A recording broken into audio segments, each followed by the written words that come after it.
Good afternoon, good evening. What do they not say good night? Yeah, my name is Charles Chua, and I was invited by CBMC for this program. I was invited by my sister. Thank you. Good to meet you.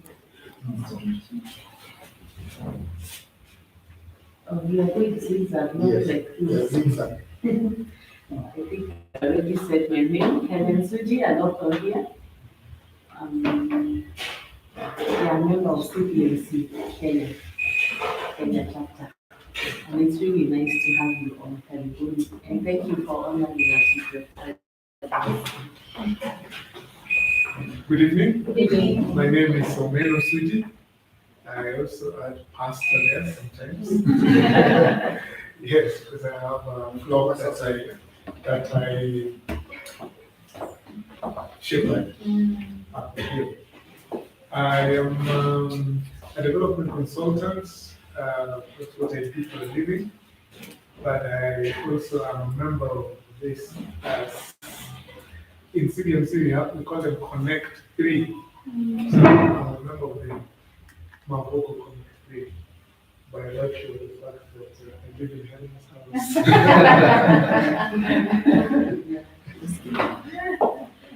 Oh, I did mention that also. There's not much else to say. I guess we'll catch up.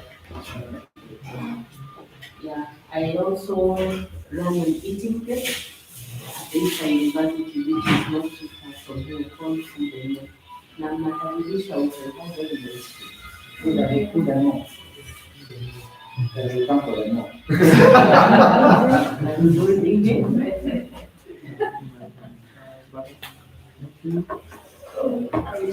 Good evening. Good evening.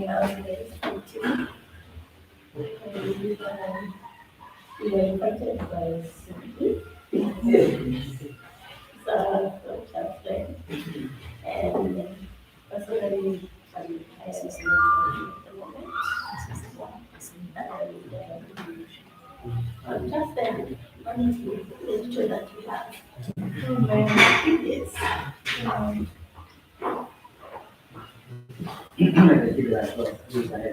Alex. So, my name is Alex Mushovia, and my name is CBC, and specifically the collective in Gold on Gold rather. And what do I do for a living? In the area of health, more specifically pharmacy. But I enjoy playing around with brands and making stuff with finances and stuff. Like currently, I'm dealing with conditions like eczema, so I have a cream that I make. And on the other hand, the other thing that really interested me is I saw some with succession planning, and I also do participate in the family business. Yeah, so it's an area that I am quite interested to hear what was Evening. Evening. My name is Michael Timo Kiyoruku. And this is my wife, Elisa. And I was invited here by Suji or Lena, who I've known for.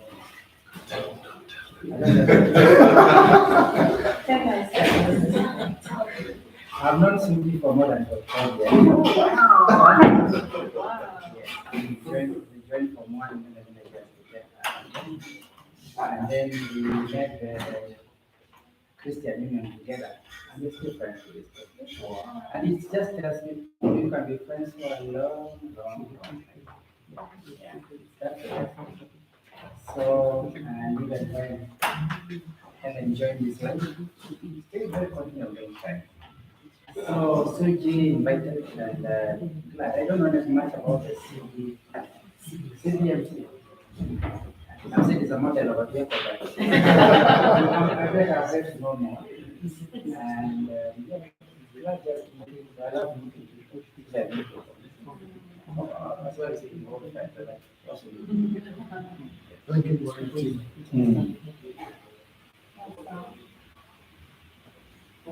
Oh, I this is what I do, eh? Sorry, okay, I'm retired. I'm in Kansas last year. I stopped working and running a small insurance brokerage. So for the insurance needs, I'm at Adams Access, the Green House. When you have issue, even if you don't know to do the business, but you want to insure the insurance, come and talk. Thank you. What floor? Third floor. Circle. Yeah, And the name of the- it's called integrated healthcare office in the course of the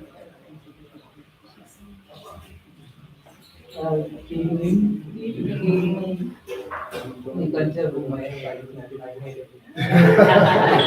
Should I explain? Yeah. I'm the youth now. Yeah. My name is Jan Shofo. See, I'm a child of the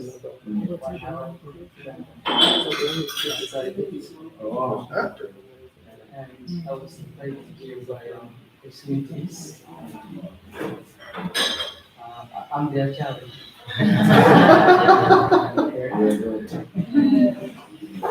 So, and I'm happy to be with you. I really to meet all those people. We have to interact with get a certain where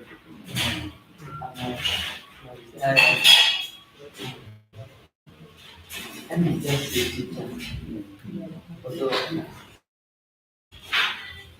I have started somewhere many years. But I'm glad that I'm mixing with people and I'm still able to judge people in one way or another.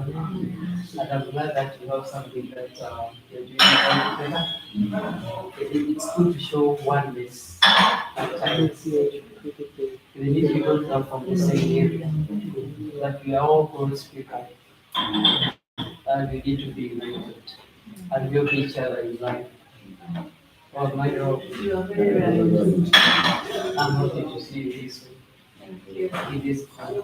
And we continue doing that way and doing more and more to encourage other people who are helping to do that oneness is very good. Thank you much. Good evening, everyone. My name is Lorna Mutegi, and I am a mother of two. I am the second born in my family, and I'm saying that because I have two very special people here with me tonight. On my right is my dad, Mr. Mutegi, and the lovely lady in red is my mom, Margaret Mutegi. So I'm their second born. And I'm very glad to be here. Courtesy of CPMC, I have met a group of very lovely people through Helen, Esther, and Mr. Piloti. They invited me here because we have something in common: entrepreneurship, businesses. I love business. I love entrepreneurship, and I believe that I got that from my parents because they too are entrepreneurs. I'm the CEO and founder of a company known as Sunergos, Sunergos. I'll give you a little bit of history once it's time for me to speak into that. I am a certified trainer and coach. So I am an identity and wellness coach. And what I do is that I transform ordinary businesses into kingdom businesses. And I help the owners of these businesses to transform their business without having you lose your mind. We know sometimes businesses can be a little crazy, and so that's what I do. But at the same time, I am second generation in our family business. You may know it, it's known as Mirama School. So I am one of the directors at Mirama School, and I'm very glad to be here to speak on generational wealth. I praise God that I am in your presence, and prayerfully, I believe we will be able to have good conversation around that tonight. So thank you so much for the invitation to CBMC. Thank you. Done very well.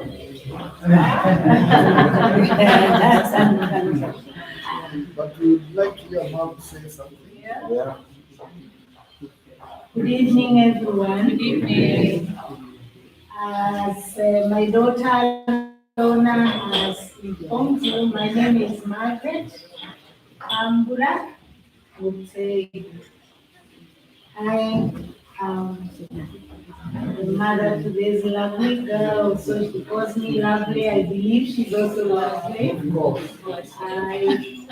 excited and have been invited to come to this place this evening.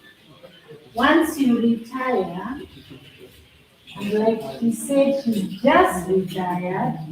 We retired more than 30 years ago. So we've been in the field of Kibarua. And like Lona is saying, business is very interesting. I think she'll lead us further to be able to understand what she's talking about. So asanteni sana kwa kutualika and for our daughter. Thank you for inviting us. Thank you for coming. And that I'm excited. I have made friends tonight. And so I'm happy.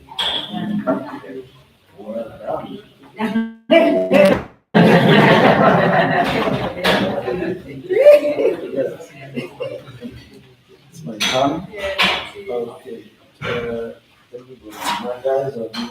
God is good. All the time. All the time. God is good. That is his nature. Yeah. My name is Mutegi, as you heard. This is a founder of Nerema School. I'm a technician, or you say I'm an engineer by profession, but I've tried many other businesses, and God has been good, and they all have worked. They didn't work out in the other. These two lovely ladies here, who are directors of the Rema School, and also directors of all the small business that I have. In fact, when she mentioned the succession, it warms my heart because I know she's grateful because the succession done by Mutegi has worked wonders. Yeah, we're blessed because I have two other children. She's second born, I have first born, my mom, and I have my father, who is also a director. They are all directors in the Rema School. I have trained them and have given them the way forward, and have released most of my energies to them. That's Davis. Now, Sumakos is her baby, and I'm so happy that she decided to extend the business career. She said that I am very happy that seeing you do this. Let me do this one in my own self. And so that's why we are here today. And I think no more. Yeah, it is good. Tonight is an invitation we had from her. She told us we are to have dinner here, and we are hungry. We are we normally have our dinner at 6, but it's okay. First thing is to get enough people, and it's okay. Yeah. Thank you so much, and thank you so much, Sigi, and all the people who have met today. Yeah. Very welcome. Thank you so much. Thank you, Bwana Mutegi. Yes. Greetings from your friend Pastor Judy. She missed her flight. She thought she would be here. She misplaced her passports, but she found them. Yeah, She's now leaving Dubai to arrive in the morning. She told me to pass her regards. Thank you. We have some people moving behind us. Yeah. Even though they are not there with us. starting with Rewa, loan assistant. So, Bwana asifiwe. Amen. Praise God. Amen. Yeah, in all terms and circumstances, Lona's sister is correct. I am Rewa. I work at Sunegos. I am Lona's personal assistant and project manager at Sunegos. And we are here to talk about something that is really true to God's heart. And I believe we will be blessed even as we sit and listen and learn. So karibuni sana, and thank you again for the invitation. It's an honor to be here. we have a team doing live streaming. Tell us, just met them 1 hour ago. They accompanied us, they didn't fear to be kidnapped. But Winnie and Barry, I'll start with Winnie. She'll introduce herself and tell us which company they're working for. My name is Winnie Mwapi. I'm a photographer, videographer, content creator. Yeah, that is what I do. Here with Paul Bogwa. He's not here, he's not around. But yeah, he had invited us to come take videos and just take stories of, take digital stories so that you can be able to share them. Yeah. Glad to be here. Glad to be here. Thank you. Thank you. Praise God. Amen. Praise God again. Yeah, my name is Barry. I'm a software engineer. I'm a customer service specialist. I do videography as well. I do social media. Yeah, that is what I do. And I've been invited with Paul to come and at least come and not just doing videography but meet other people. And I know we'll be able to continue talking as time goes. Yeah, thank you so much. You're Barry who? Barry Juma. Barry Juma. Thank you very much. Okay, so Helen, I don't know whether we have dinner before we continue or we can Yes, have dinner. yes, we have got the materials to come. Yes, good.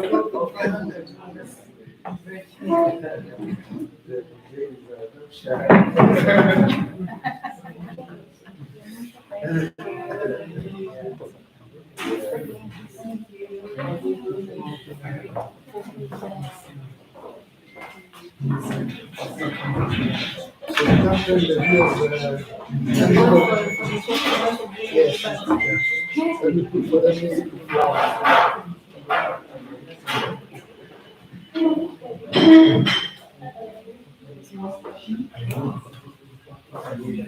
He's not done. Daktari, where are you? You're in Kitengela Drive, right? Come. Explain why it is. Yeah, Sandona, you are the one who is speaking at.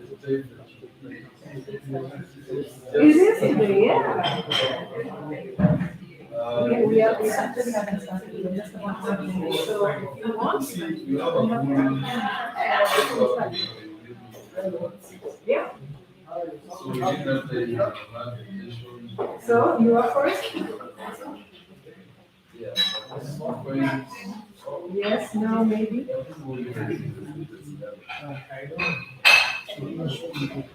So, not a problem. Tell me though.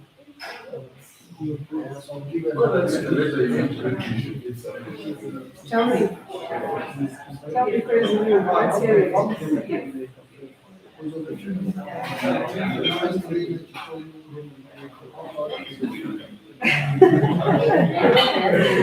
Tell me about it. Yes, you may. Yes.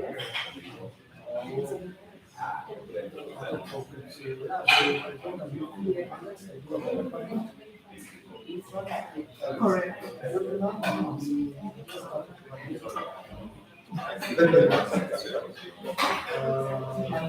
Oh my goodness, what time do you have to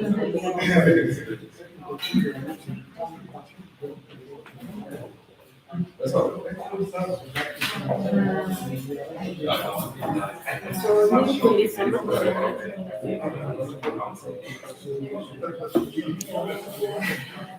okay. So where is this happening? Oh, what is No, that's all. I mean, yeah, there's only 177. Yes, it's so we have a plan. We have a plan to go from 10 to about 4.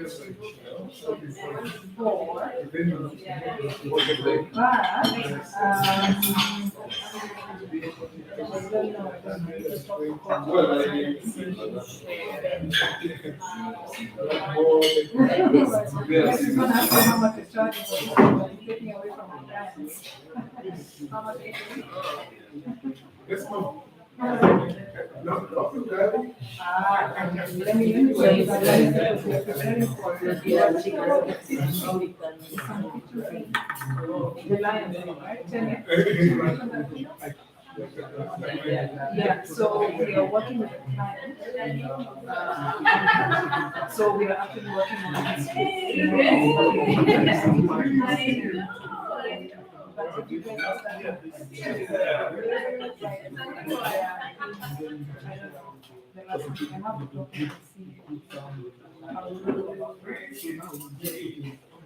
all right, I'll talk to Vanya. Can you come? Are you able to come?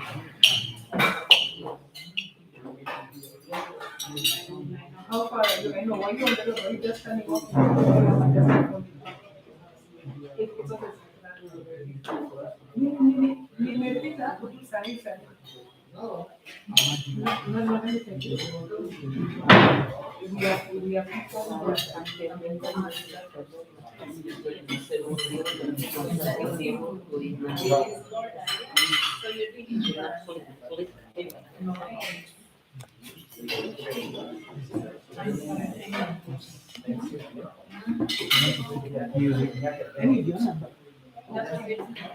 sorry, I thought you were Christine, so it's like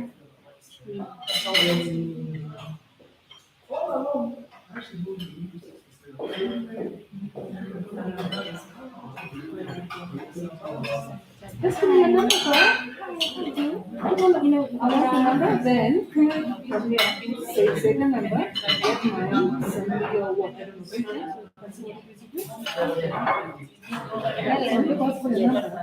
Oh, unless it's obviously no, I do not want you to call me for anything. You know, there are those people like, no, I don't know, let me go up first.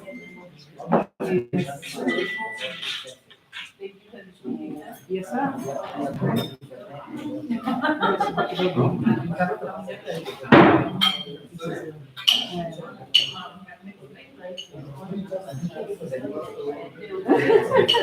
No, it's okay, because we are just sitting down for dinner, so we have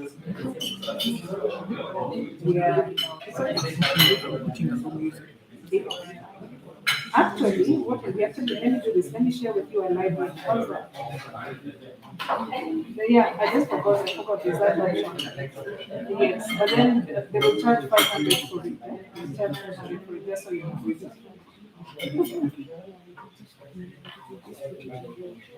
Yes, so this one, yeah, so I'll send it to you and then, yeah. No. Yeah. For online, it's 500. You need to pay the full amount. I'll get the full amount to my token, so make it to the 11. You are paying for how much? So I'll talk to you later on today and let you know about tomorrow. Okay. So okay. Yeah, this is kind of yeah. Let's see what we can do if it's possible. What's your plan B? Okay, So you're saying I'm old?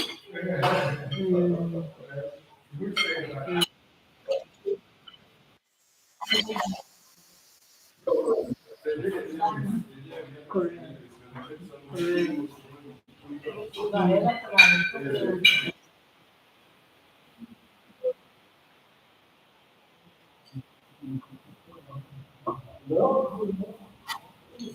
No, I'm saying, let's say you have.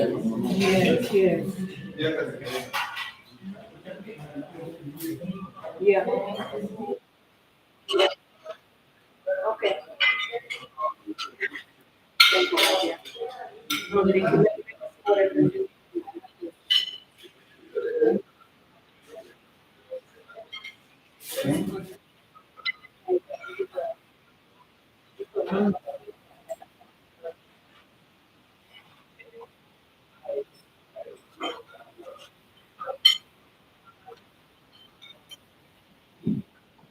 Yes.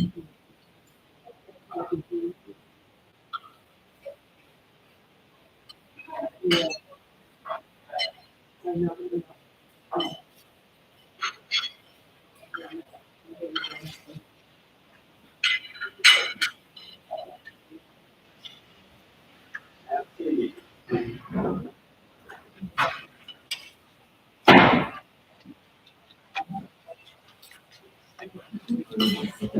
Oh, sorry.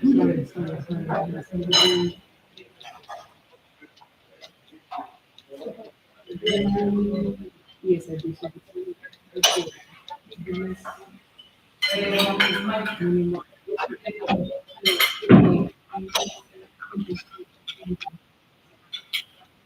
Okay.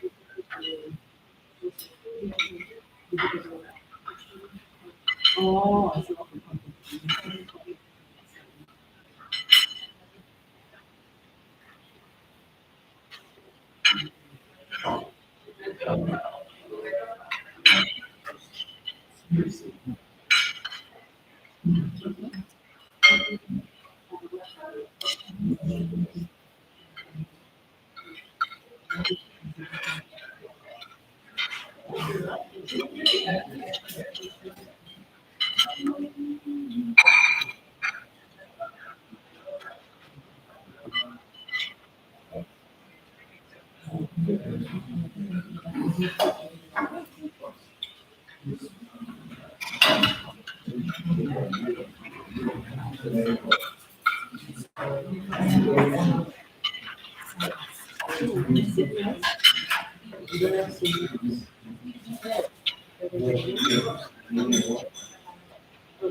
They'll be like, oh, from Greek.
younger.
No, sorry. Don't mind. I had look like that.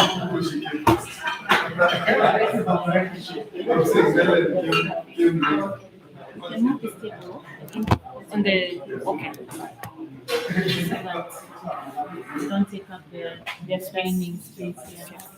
I think so. That one, okay, then we can put it there. Okay, put it here.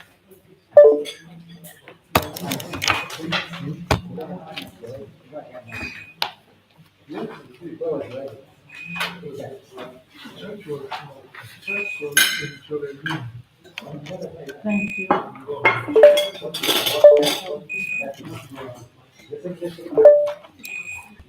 Yes. We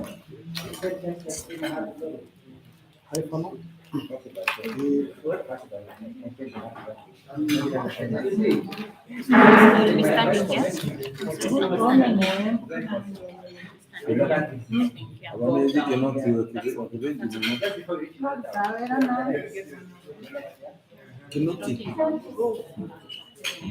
Yeah. She's asking me what I know.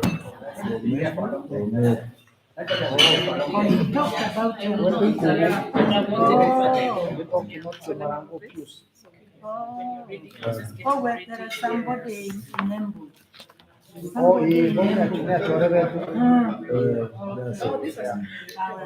Nice meeting.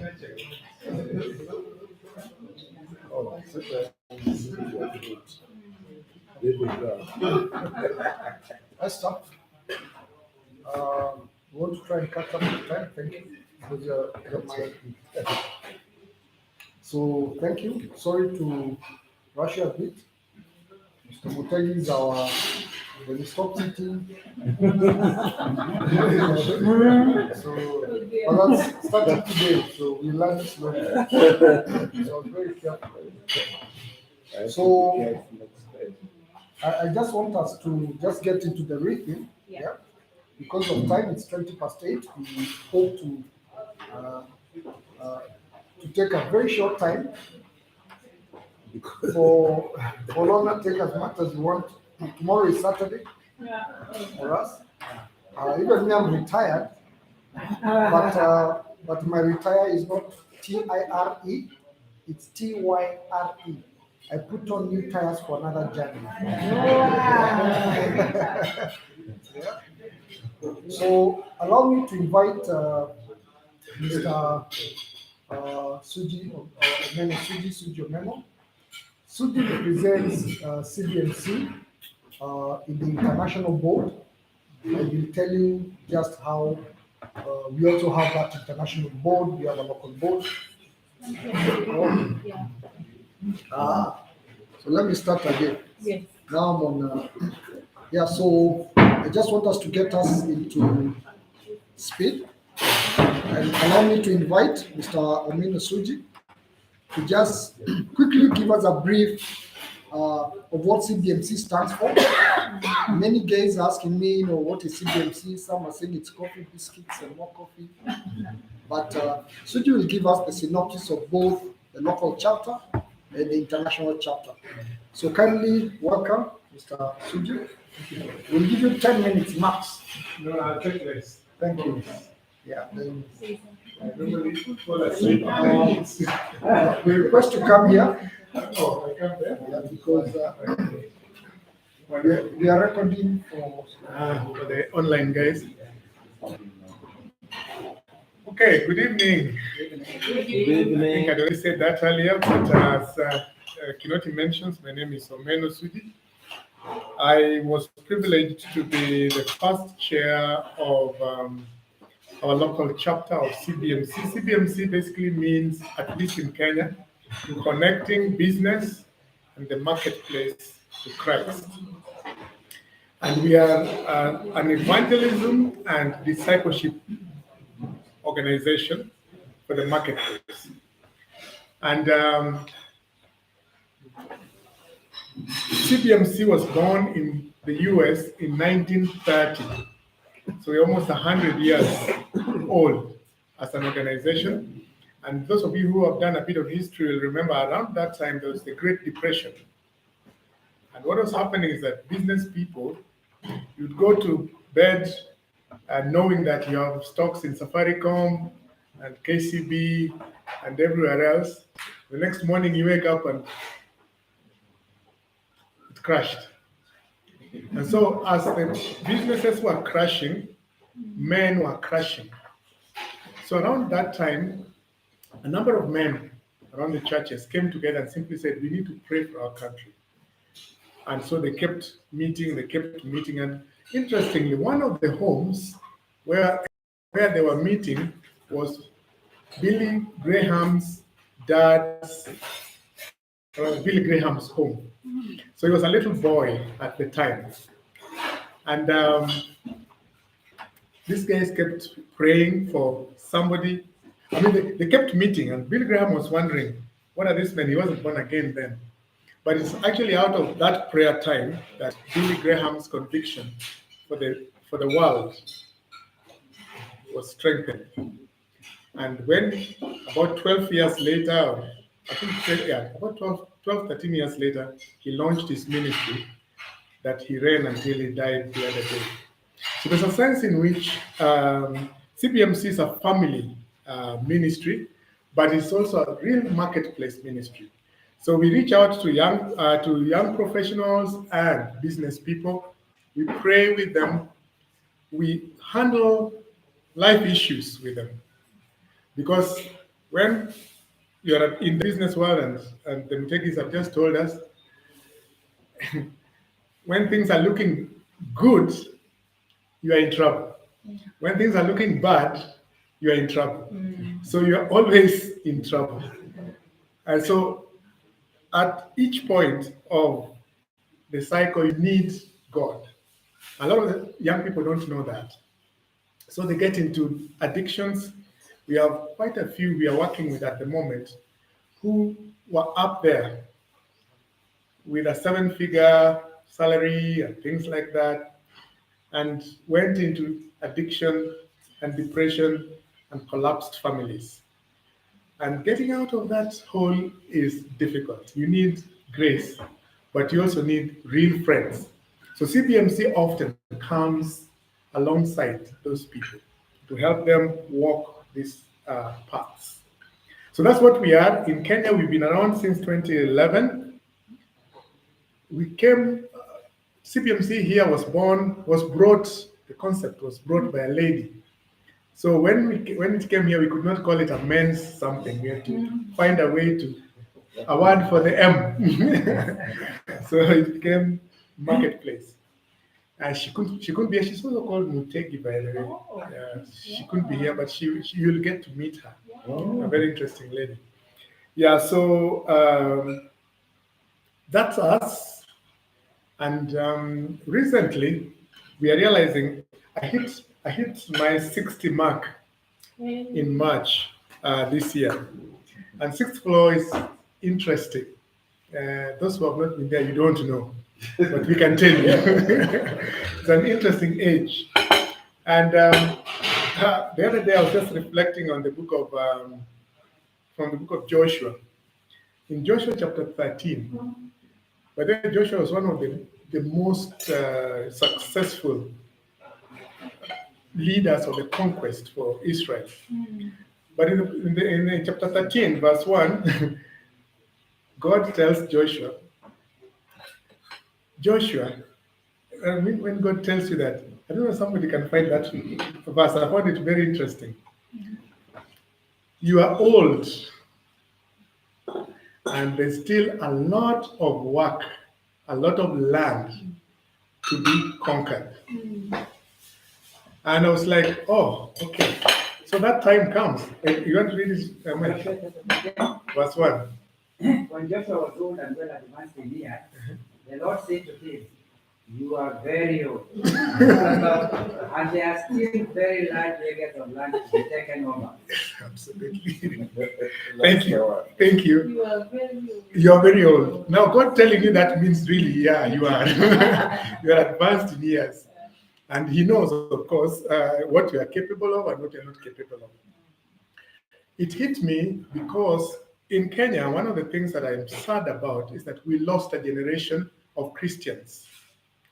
So as we were thinking about how do we catch up with this generation, there's a new movement. I work with young people at the university, Daystar University, and the church that I shepherd.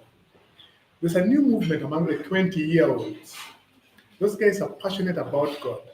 But there's a generation that we lost. The 30-something and the 40-something-year-olds don't know God in this country. And there are so many. So you find a 60-year-old now wanting to do discipleship with 20-year-olds.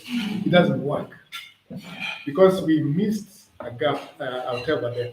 So as we were thinking about that for our Connect 3, by the way, Connect 3 is the small groups of CBMCs. We meet in just local areas. And it basically means connecting with God, connecting with one another, and connecting with the vision of the lost. So Connect 3 of Mavoko is the one that I was thinking about. And I told them, you guys, you are old. And let's think about something that can involve us. So if you can bring together those 50-year and 60-year-olds who missed to disciple the 30-year-olds, we hope God's Spirit can make them feel guilty enough to realize that God is going to be telling us, you are very old. This thing, you can't do it. But they may have resources that the 20-year-olds don't have.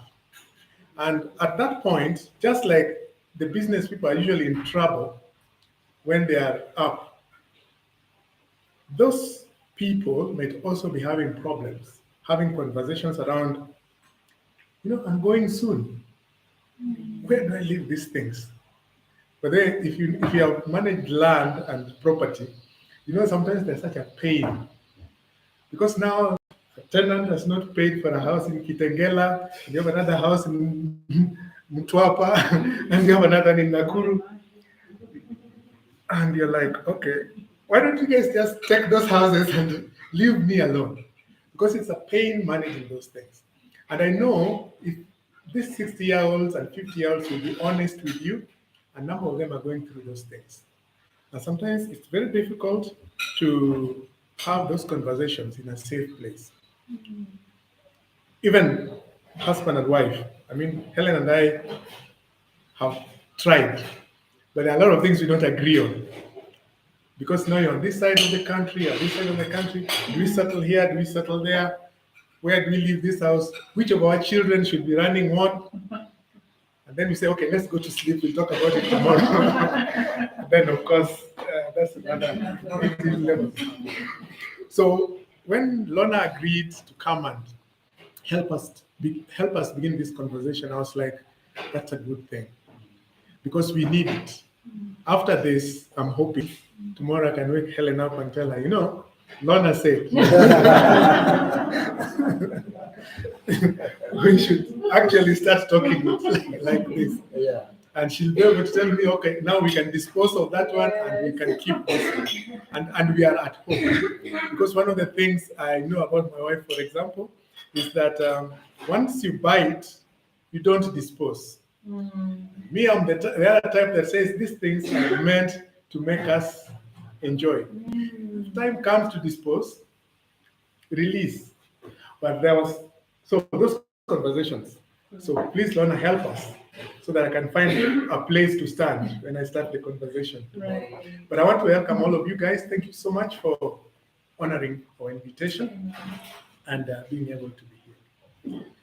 Chris? Thank you, Mr. Suji.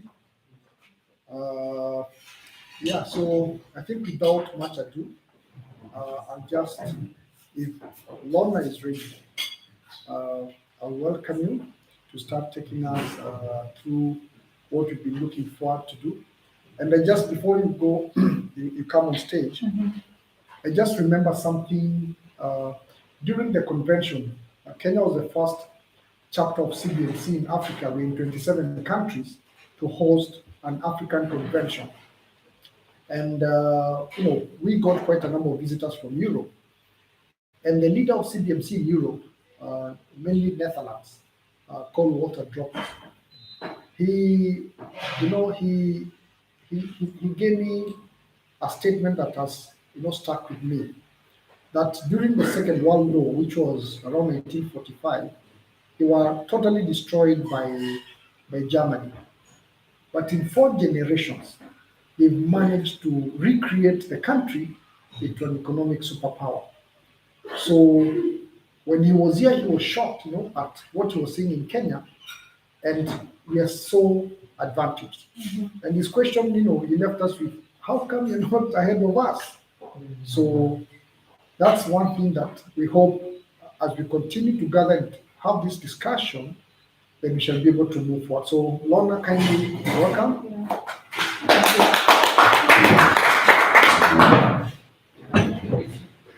Thank you so much.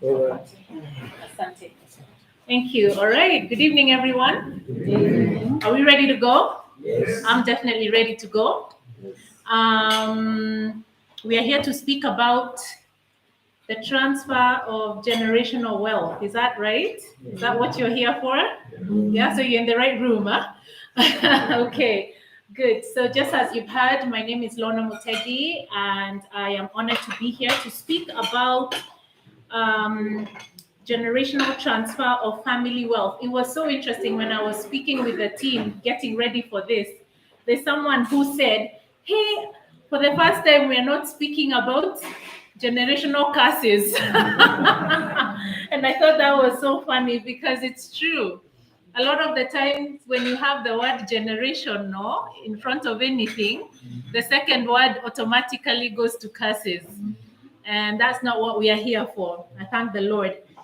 I am an identity and business trainer and coach, and I'm honored to have some of you in my classes at Sunegos. I am very passionate about business. When I see a business flourishing, I'm actually so happy for the entrepreneur. When I see them close, for some reason, it feels like a bit of a loss for me. Even death, it feels a little bit like death. Closing a business, I think if you've experienced that, can be quite painful, isn't it?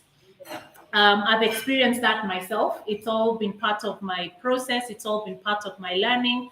I've not always been under the Mutegi umbrella. I started off in corporate world where I had leadership positions in companies such as Capital FM. So I had the pleasure of working with the late Chris Kirubi. I remember we used to have lunches together with Wana Kirubi, great mind there. I've had the pleasure of working in transport courier companies like SDV Transami, so working with the French. I've had the pleasure of working with wonderful women like Gina Din Karaoke, who started off public relations in this country. I mean, she's a veteran in PR, and she's actually the lady who offered me my very first job when I was in my 20s.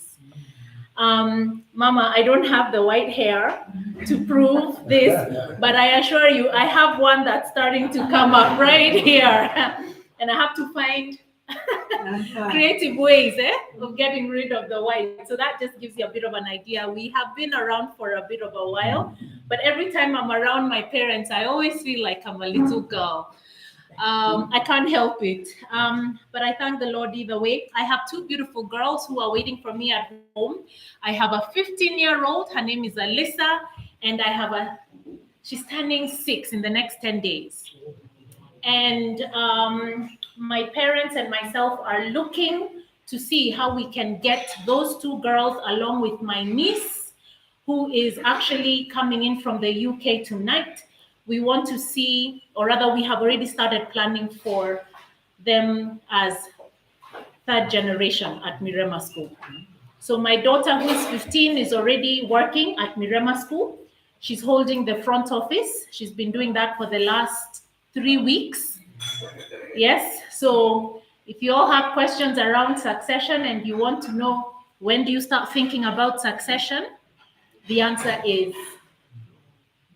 now. The answer is now.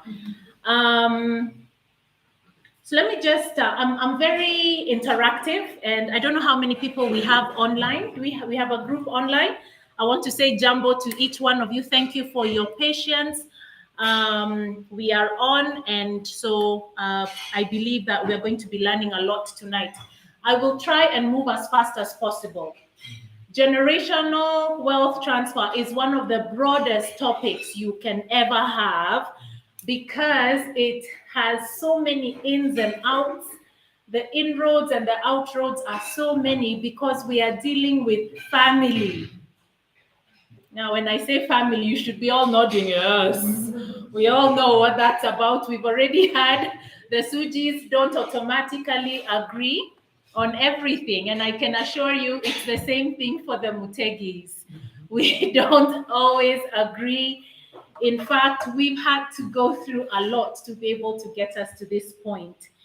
So let me just see, from a show of hands, how many of us here run their own businesses? Great. Yes. Lovely. Awesome. Even if you're retired, you're in your own thing. Yeah, those small little projects are key. Yes. Okay, so any of us here who are employed, just want to make sure that I can stick to how many of us online? Okay. So my forte is business. Okay. So my forte is business. And what does that mean? I have a very clear pathway on how you can use business to generate wealth. There are other ways you can generate wealth. Investments, stocks, that kind of thing. But for me, my forte is how can your business help you create wealth and keep that wealth for the next generation. Okay, and that one way of doing that is by running business.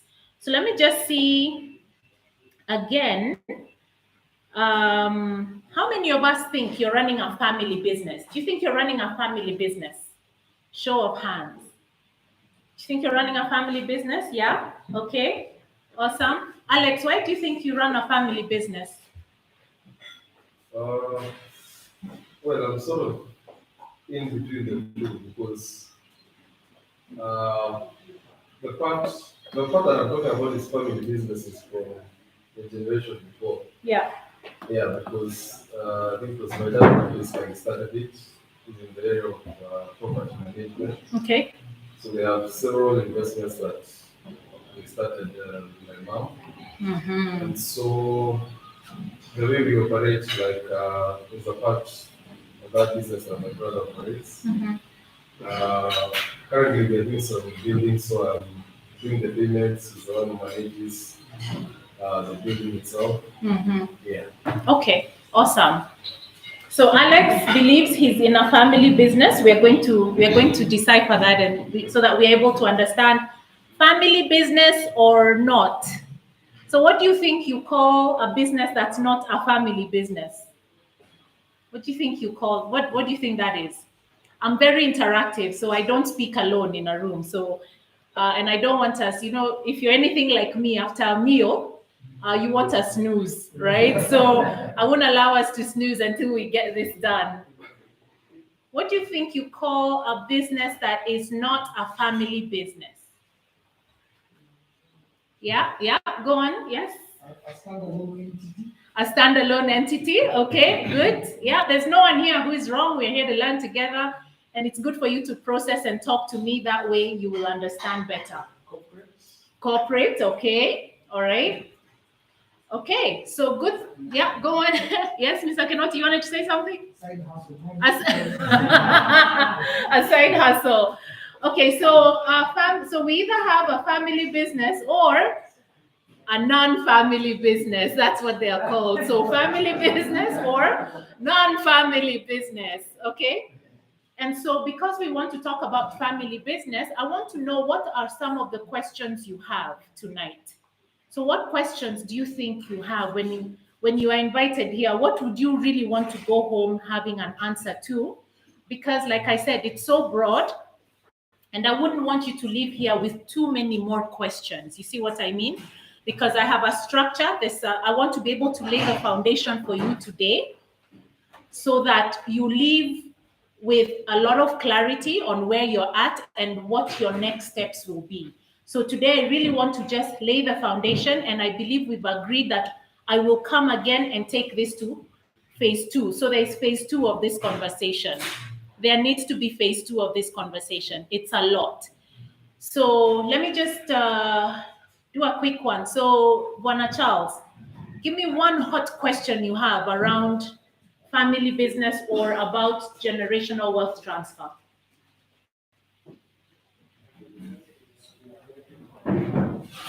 What would you want to know? And Rewa, if you could just kindly help me so that I just capture the questions, make sure that they are answered as best as possible. Thank you.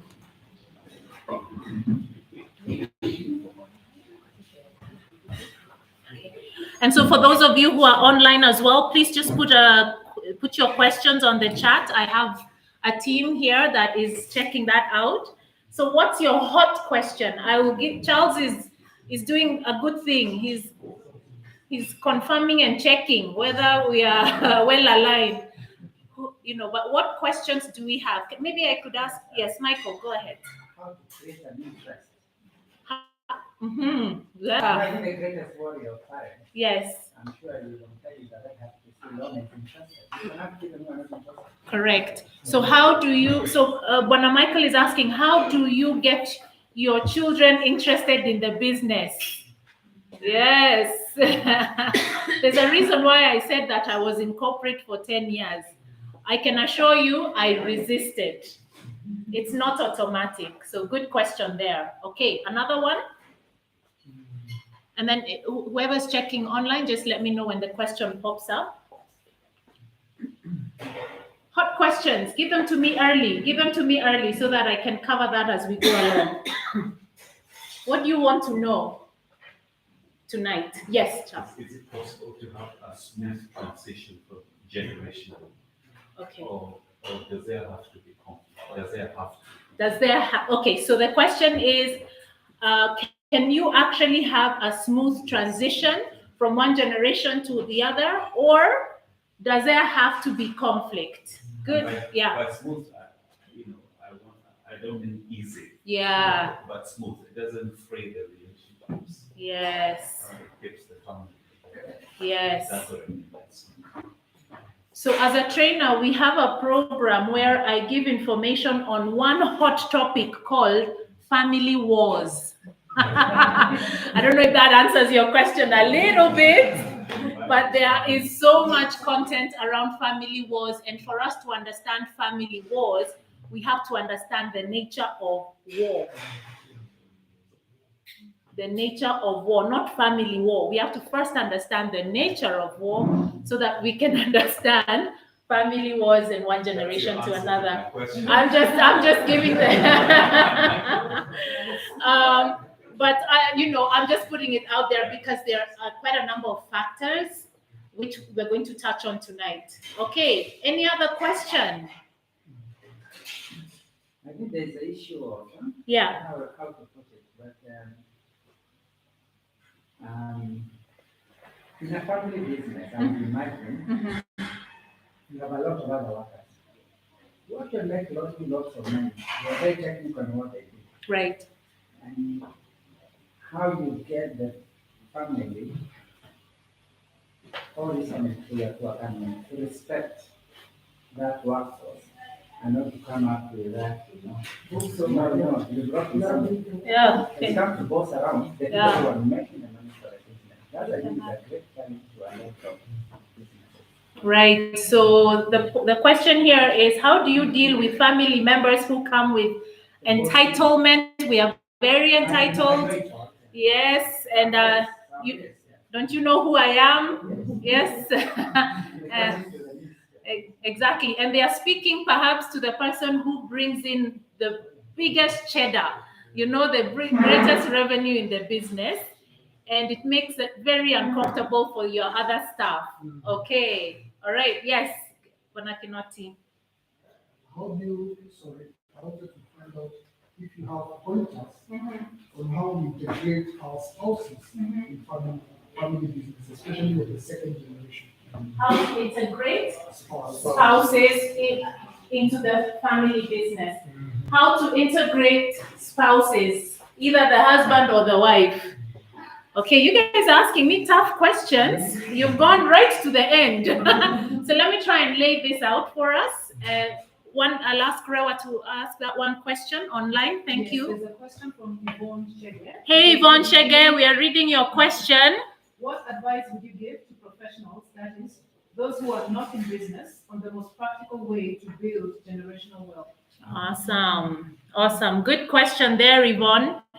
Okay, so let me see what I can do. So my time starts now. I hadn't started, okay? My time starts now. So, Ms. Rao, just let me know when I'm at the 1 hour mark. We can start winding down after an hour because of the time, yes? And then I promise you, I'll come back for phase 2. As long as you promise me, you'll come back. Promise? Yes? Yes. Mrs. You have to, I need her first name. Sorry, I'm usually... Felista, promise me you'll come back. Okay, God willing, yes? Okay, all right. Okay, so a few other questions that maybe you'd want to know is, do you think that I'm wealthy enough? Like, what constitutes wealth? Like, what how much should we make so that we can sit at the big boy table? Yeah? Do you really think there's a certain amount of assets or wealth you need for you to say, now this is wealth? So very quickly, let's just write somewhere on your phone. I want you to start toying around with this idea. If you're an entrepreneur, and Yvonne, because you're maybe you're employed and you're thinking about how to generate wealth, I want you just to start toying around with seeing yourself as a kingdom financier, because your business can actually grow 100x, 100 times within your timeline, within your time here. You can actually grow your business. That's something that as Africans, we are like, no, I think that's too big. Dealing in the billions, that's for other people. You never see it for yourself.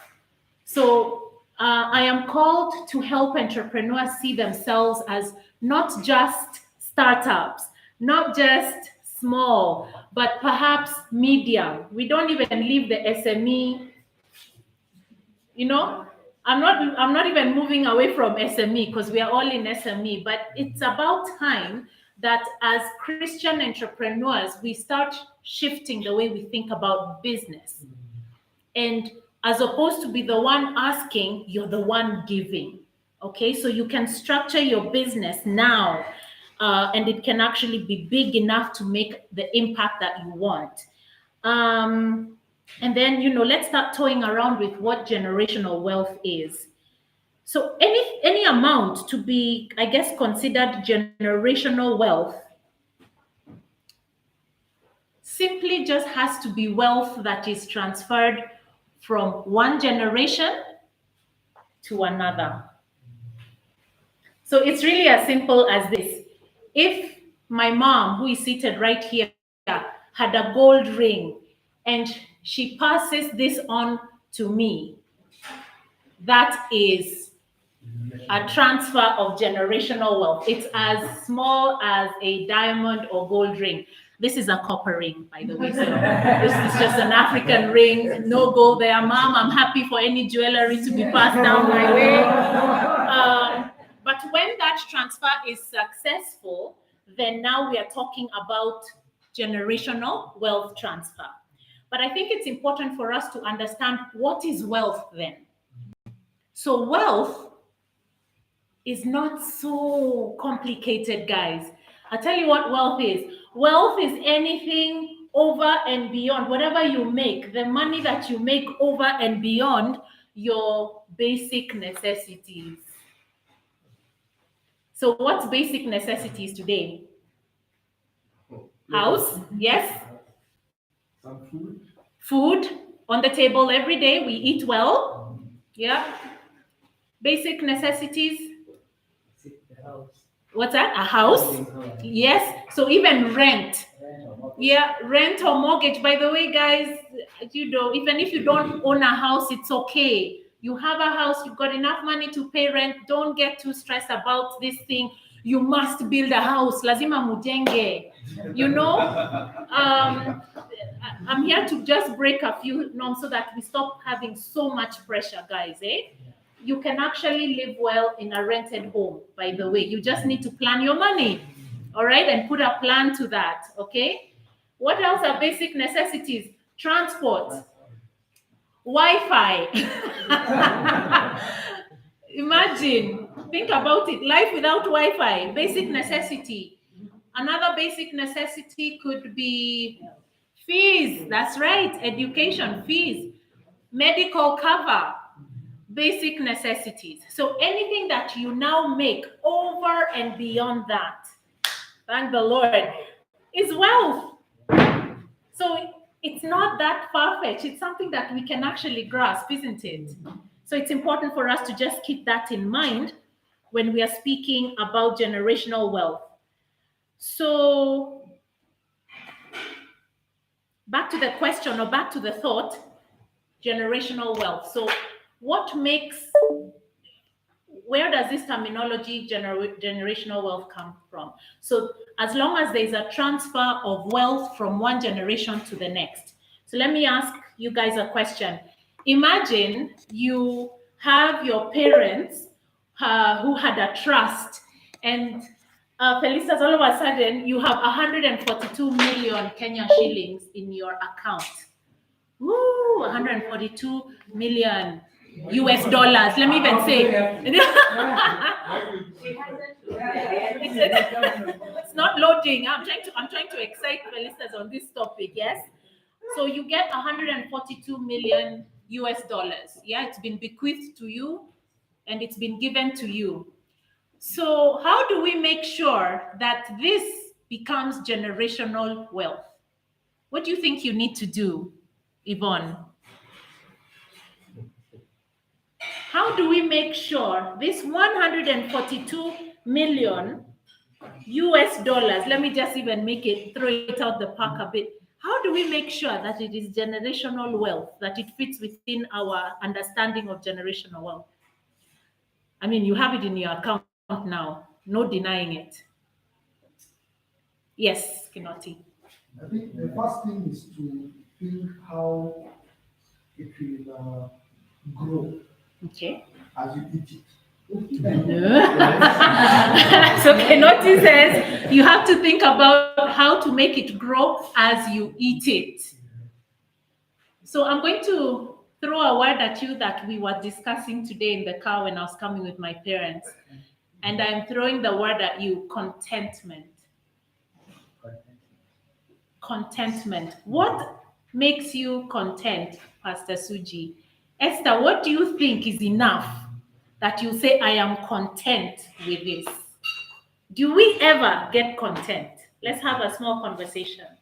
Just think about that right now, contentment.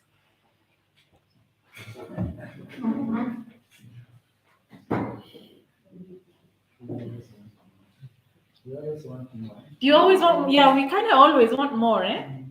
But when do we say enough is enough? Just think about it, Alex. When is it enough? Charles, when is it enough? I think it does get to enough at some point. Yeah. Individually. Yeah. But what comes to mind is that I think I do have contentment, or I can get to contentment. Mm-hmm. But I'm also driven very strong by a verse I love in the Bible, which says, godliness and contentment is a great gain. Other Bibles will say it's very profitable.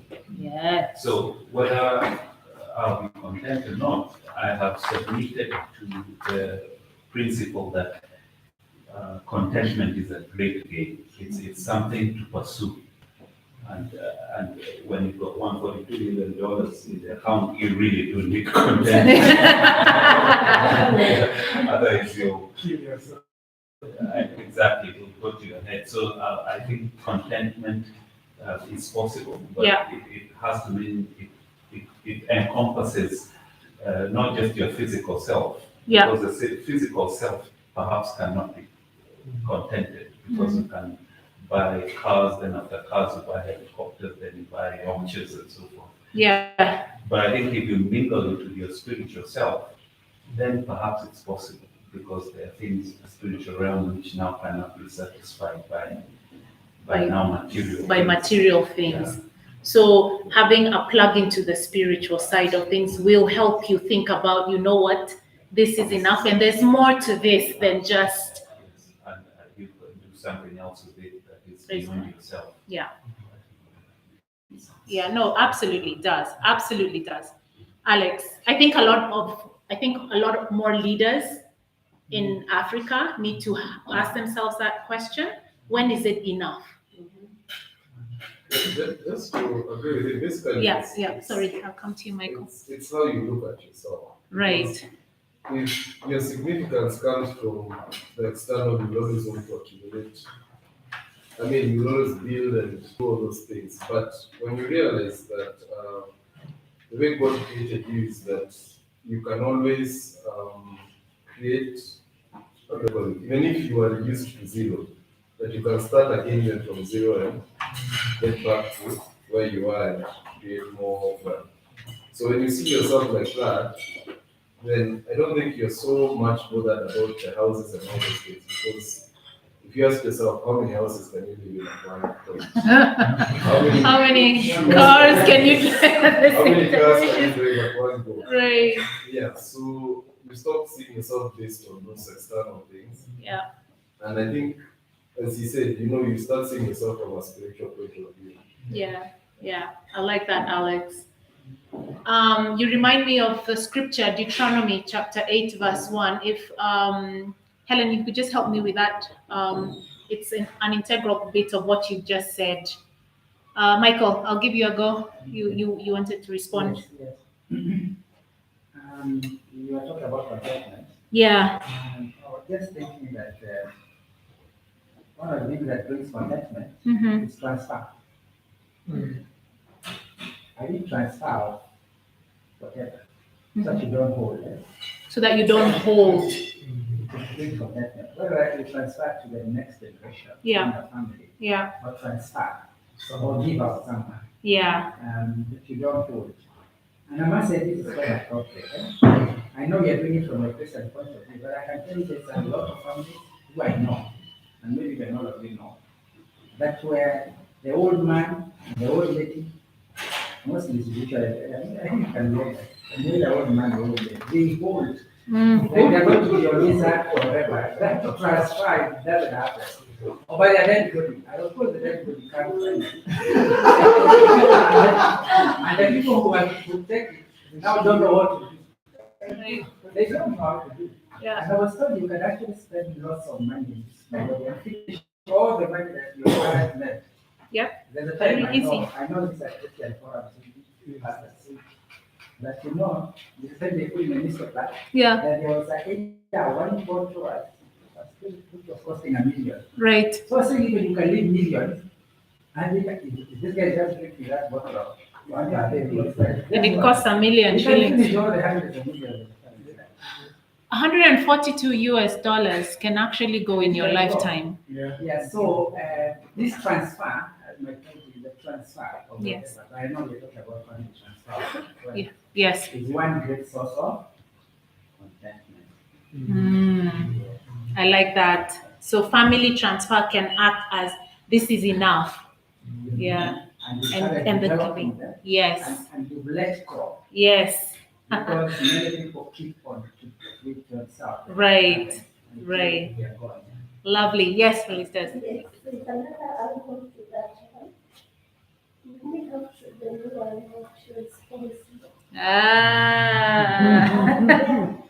You see an old man holding on what he has because he doesn't have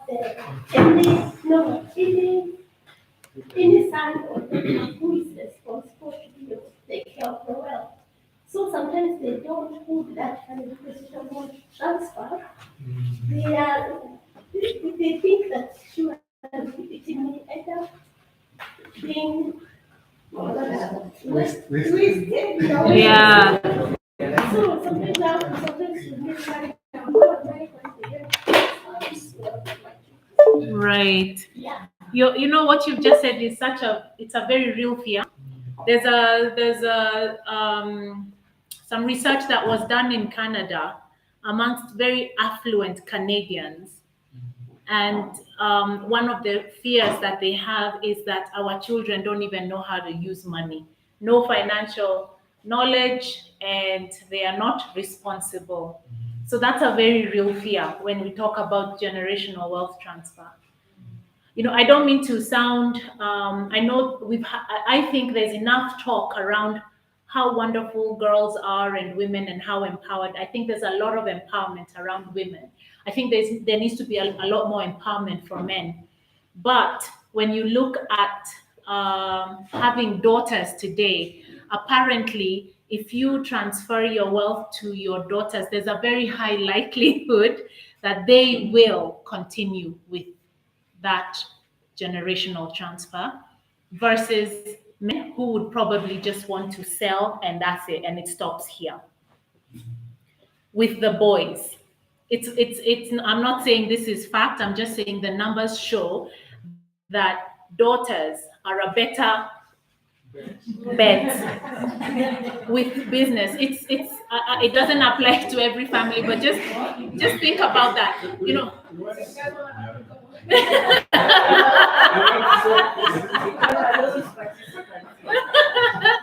Oh my gosh, yeah.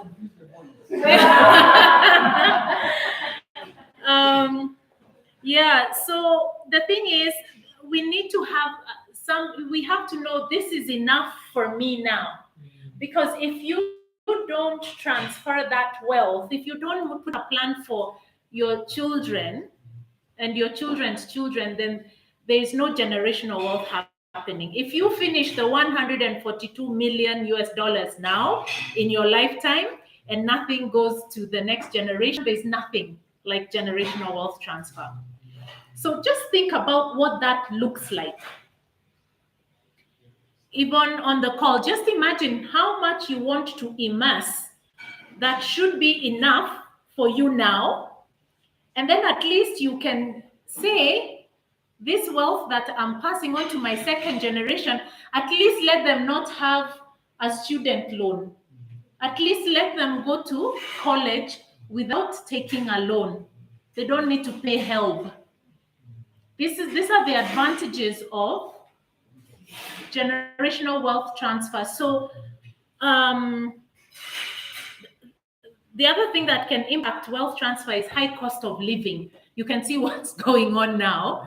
So if I got maybe 100,000 Kenya shillings in the account, done. Today, by the time I fuel my vehicle, done, High cost of living also impacts that. Splurge spending, that's an issue. Losing your inheritance to divorce is another one. These are all the contenders. There are many, many factors that need to be considered and planned for. So when we're talking about generational wealth transfer, I just want to tell you that it is in each of your DNAs. You can't help it. I'll read some scripture for you. Ecclesiastes chapter 3, verse 11. This is what it says. He has made everything beautiful. He, God, has made everything beautiful in its time. He has also set eternity in the human heart. Yet no one can fathom what God has done from beginning to end. So if he has put eternity in our heart, we can't help it. We're always thinking future. We are not beings of now. Naturally, as a parent, you will always think future. But sometimes the way we have been brought up, hey, that's another hot one. Where we have been brought up, if we've been brought up in a lot of need, poverty, that begins to speak into you, and you then begin to have this belief system, and you start hoarding. It's like I need more. It's a limiting belief, and we don't know how to, because it's a safety net. We don't know how to transfer, and so that messes up with God's natural DNA that He has put in each one of us around eternity. But it is natural to think about transfer of wealth and thinking about the future. So God has planted eternity in the human heart. So your vision, you have a longing to see things happen. You have a longing to see lasting legacy. That's what is naturally in our hearts. And that's why when you ask people who are on their deathbed what they regret most, it is never that they didn't make enough money. It's usually around family. It's usually about loved ones. I wish I spent more time with my loved ones. I wish I didn't spend so much time trying to make X amount of money. It is in our hearts naturally. And God planted it there. Praise God. Proverbs chapter 13, verse 22. I love this one. A good man, and here we're not talking about just men, even women, our mothers, yeah? So a good man leaves an inheritance to his children and his children's children. So let me ask you, if you're running a business today, how long do you think your business should last? 3 generations. So what are 3 generations? So think of yourself now. If you're first generation, food and more. Now think about second generation and think about third generation. So for those of us who are on the call, think about if you're first generation, how do we then get to meet God's desire for business, where He says that a good man leaves an inheritance for his children's children? How long does that look like? How long does that, what do you think that looks like? Charles, yeah? 120 years, it will take 40 years roughly for adults. Yes. Adulthood. And then the kiddies come in, the children come in. Yeah. It's roughly 120. But if we haven't been thinking about it now, you're thinking, okay, now if I'm in my 50s or 60s, maybe that's 20 years, give or take, because I'm thinking I might not be too strong. And then maybe by the time my kids are, so